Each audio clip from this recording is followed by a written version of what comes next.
Bienvenue à toi dans ce replay. Au moment où je commence cette vidéo, comment te sens-tu, toi qui regardes? Comment je me sens, moi qui fais cette vidéo?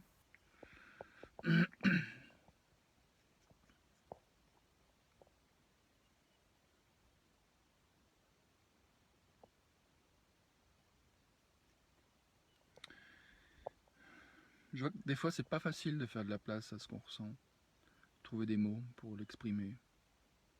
Je vois que là, ce qui est présent pour moi, c'est plus des pensées. Et parfois, je crois que c'est bien aussi d'accueillir les pensées pour pouvoir regarder les clés de ce qu'elles offrent par rapport à ce qui est ressenti. Donc je me propose de faire ça, et puis tu peux suivre en même temps. La pensée qui me vient, qui m'est venue, ou celle que j'ai envie de dire maintenant plutôt, c'est ça s'est pas passé comme j'aimerais que ça se passe avec ma compagne dans l'heure qui vient de passer. Et du coup, quand je me dis ça, comment je me sens? Je me sens déçu, triste.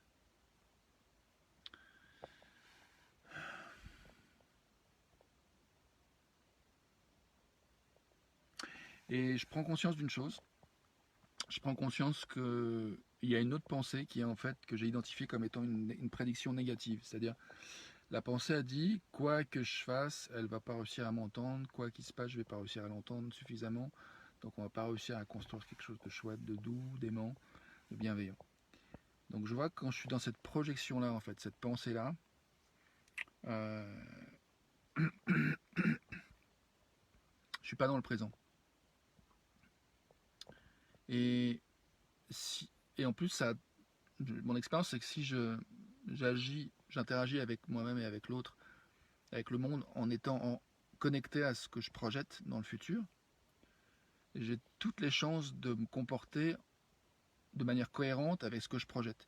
Donc, du coup, d'attirer ce que je me raconte qui risque d'arriver. Et si ce que je me raconte qui risque d'arriver, c'est quelque chose que je veux pas, ben, je suis bien parti pour attirer ce que je veux pas. Euh, et du coup, une des choses que j'ai pratiquées, que j'ai envie de partager et qui marche bien, c'est de trouver le courage et la curiosité pour revenir dans le présent. Là, je suis dans un champ de sapins, enfin je suis dans ma entouré de sapins. J'ai dit à ma compagne que j'allais faire ma vidéo du jour, que je revenais. Et, euh,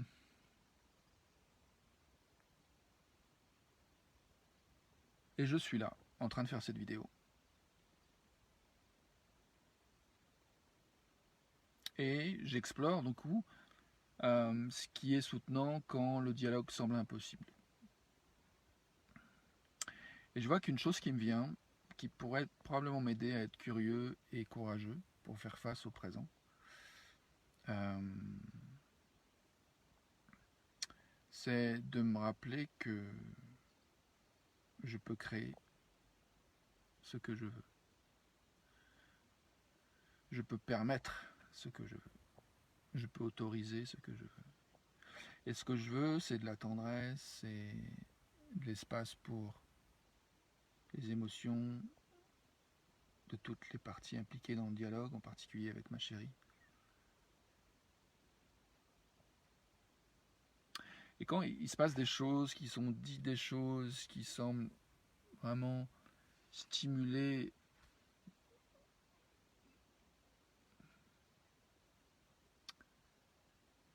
douloureusement des choses en moi, qu'est-ce qui pourrait m'aider dorénavant pour faire de la place et dire là je sens ce que je ressens, plutôt que de vouloir essayer de contrôler l'autre et l'empêcher de dire ou de faire ce qui stimule ma peine. Est-ce que je peux m'autoriser à être un peu plus vulnérable? J'espère, j'aimerais ça. Après, ce qui fait parfois penser que c'est une mauvaise idée d'être vulnérable et d'être à l'écoute de manière empathique, c'est qu'effectivement, des fois, il y a quelque chose qui est dit ou fait, qui vient appuyer sur des boutons. Alors, en imago, cette approche d'exploration de l'intimité du couple, il y a cette idée que quand on est stimulé, il y a 10% qui sont réels, en fait, qui sont présents, et 90% qui est de l'histoire, en fait. C'est des phénomènes, des douleurs un peu accumulées, des deuils non faits, qui émergent. Et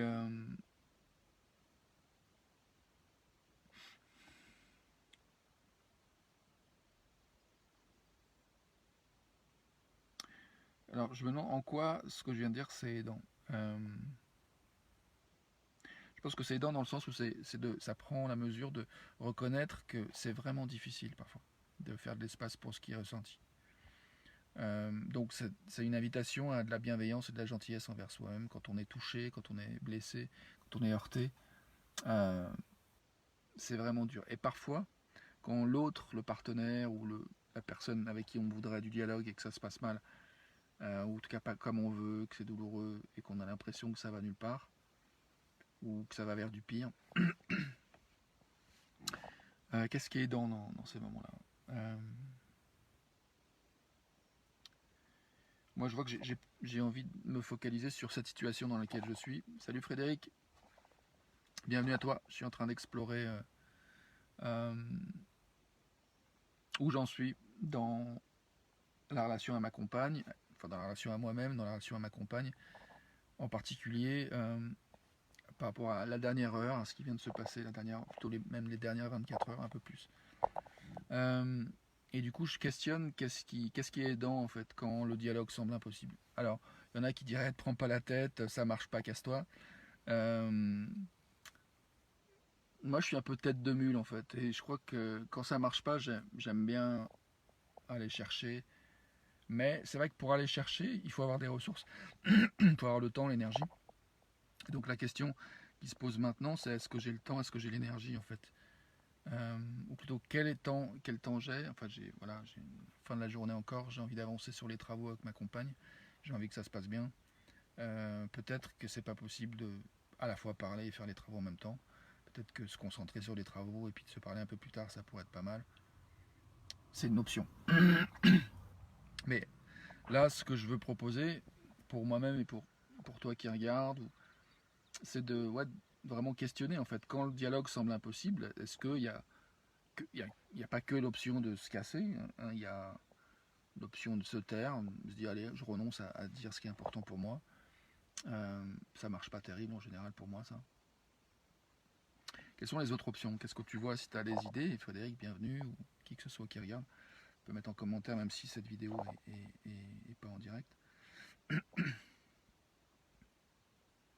Moi, ce que je vois, c'est ce qui marche pour moi, c'est de vraiment faire de l'espace pour le ressenti et essayer de comprendre qu'est-ce qui est en jeu, en fait, de quoi j'ai besoin, qu'est-ce que je veux, et du coup, pour essayer de mobiliser les ressources que j'ai dans la direction de ce que je veux. Et là, ce que j'étais en train de dire, c'était que ce qui fait que ça devient complexe et que ça semble que le dialogue est impossible, c'est qu'il y a une espèce d'idée qui projette dans l'avenir ce qui n'est pas désiré, comme si c'est ce qui va se passer de manière quasi certaine. Et du coup, la tendance de relationner dans la réalité en venant de cette idée, ce futur non désiré et projeté. Donc l'idée, comment revenir à l'instant, comment revenir dans une forme de curiosité, de courage pour faire face au présent et accepter qu'il y a une part d'inconnu, nous ne maîtrisons pas tout. Et je vois que ça me fait du bien déjà, de me dire, bah ouais, j'ai envie de revenir avec l'idée que je sais pas ce qui va se passer.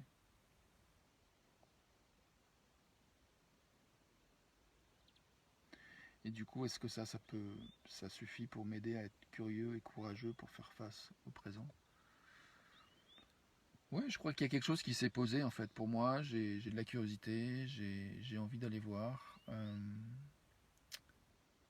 Je vois que une chose qui j'ai envie de soulever qui a été un agent contribuant de l'impression que le dialogue est impossible, c'est que j'ai eu beaucoup de jugements vis-à-vis de moi-même, desquels j'avais peur, en fait, que d'être dans l'instant, curieux et courageux de faire face à ça. Je vais me dire ça fait pas de sens, bienvenue.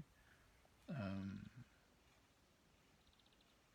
Moi j'ai envie de revenir à ce qui fait du sens pour moi. Alors attends, ça fait 11 minutes déjà que je cause. Ce qui fait du sens pour moi, c'est de reconnaître les émotions dans lesquelles on est, en fait. Pour moi, je trouve qu'il n'y a rien de plus terrible et de plus... Ouais, connexion un peu pourrave. Donc je disais, pour moi, il n'y a rien de plus violent que le déni des émotions, en fait. C'est quand tu dis, par exemple, que tu ressens telle ou telle chose et que les gens te disent, mais non, c'est pas ça. Allons, on ne prend pas la tête, ou... Enfin bref. C'est comme s'il y a... C'est assez généralisé que les gens ont peu d'espace pour t'accueillir là où tu es, émotionnellement. Euh, et c'est ok, tout le monde n'est pas obligé de faire ça, on n'est pas tous dispo. Je ne suis pas moi non plus toujours dispo pour écouter les émotions de l'autre. En particulier aujourd'hui, dans la dernière heure, j'ai pas vraiment de disponibilité pour entendre les émotions de ma compagne. J'étais un peu pris dans les miennes. Et j'avais envie qu'elle m'écoute plutôt que moi de l'écouter. Maintenant, j'ai fait une tentative de l'écouter et je vois que ça n'a pas été évident. Pour moi, ça a venu comme remettre plus de pression en fait. Et donc voilà, c'est aussi reconnaître que quand je suis arrivé au bout de mes limites, si je force, bah, je risque de faire de la merde. Donc je pense qu'une des choses qui aide par rapport au dialogue, c'est de savoir aussi reconnaître ses limites et, euh, et peut-être œuvrer à accueillir et accepter les limites de l'autre aussi. Ayant dit cela, je me demande si j'ai envie de rajouter quelque chose ou si j'ai envie de couper cette vidéo. Je fais du ménage en même temps. Pendant que ça coupait la connexion internet, j'ai chopé une petite lingette pour faire nettoyer le tableau de bord de ma bagnole et le volant. Bref, donc ça c'est fait. Donc, quand on connaît ses limites, comment les respecter du coup? Donc comment respecter ses limites de manière qui soit douce, bienveillante et comment en fait les reconnaître et prendre soin de soi avant de dépasser la limite et finalement de péter un câble ou de faire une connerie. Euh, j'ai pas forcément de réponse, j'ai juste des questions pour l'instant. Je crois que j'ai juste envie de lancer le questionnement, savoir si toi tu as des réponses, si le questionnement t'intéresse, si tu veux qu'on en parle, bienvenue de te manifester. Je serai dispo à partir de demain ou lundi dans la semaine. Voilà, je garantis pas d'être très dispo demain dimanche, mais éventuellement un petit échange bref sur Messenger peut être possible. Euh, voilà, que dire d'autre? Bah, je crois que j'ai envie de redescendre sur comment je me sens, de quoi j'ai envie, de quoi je rêve maintenant. De quoi tu rêves toi, de quoi tu as envie euh, maintenant. Par rapport à ce sujet, par exemple, du dialogue qui parfois semble impossible ou autre chose. Moi, en ce qui me concerne, j'ai envie de questionner comment je me sens et de quoi j'ai envie par rapport à ce dialogue qui m'a semblé impossible avec ma compagne. Je me sens fatigué, je me sens triste, je me sens en colère aussi, je me sens un peu énervé. Il y a un cocktail de plein de choses. Je crois que je suis en colère surtout. Je suis assez énervé, ouais. Et de quoi je rêve, de quoi j'ai envie? J'ai envie de respect des limites de chacun. J'ai envie d'apprendre à mieux respecter les limites, les miennes et celles de l'autre. Euh, Ça, j'aime bien cette idée-là. Du coup,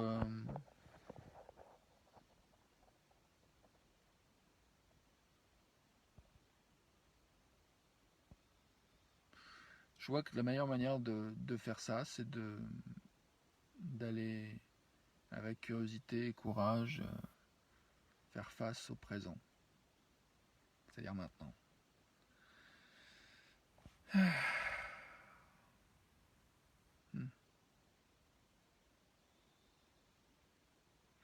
quelque chose de doux pour moi dans cette idée de respecter les limites de chacun. J'aime bien cette idée qu'on fait du mieux qu'on peut tout le temps en fait. Chacune d'entre nous fait toujours du mieux qu'on peut, du mieux qu'il ou elle peut. Donc du coup, comment s'organiser, s'autoriser plus d'espace pour prendre la mesure de savourer peut-être les bénéfices de ce qu'on a expérimenté pour en apprendre quelque chose et, euh, et se régénérer pour pouvoir continuer à investir dans les choses qui sont importantes pour nous. Je pense que c'est des vraies questions. Et c'est une vraie question. Et du coup, là, je vois que je suis conscient du temps qui tourne et j'ai envie de continuer à avancer au niveau des travaux avec Corinne. Et je crois que j'ai envie de voir euh, comment elle a envie de faire alliance, si elle a encore envie de faire alliance euh, par rapport à ça. Et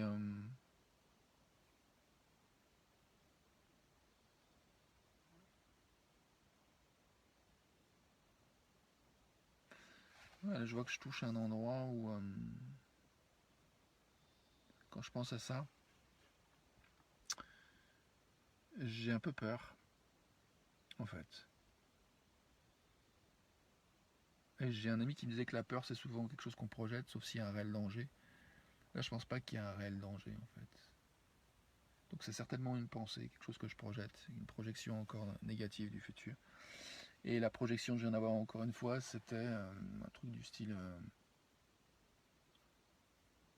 je vais être réactivé en fait. Il y a quelque chose qui va être dit, qui va être douloureux, et je vais pas savoir être gentil avec moi, et respecter mes limites par rapport à ça, de manière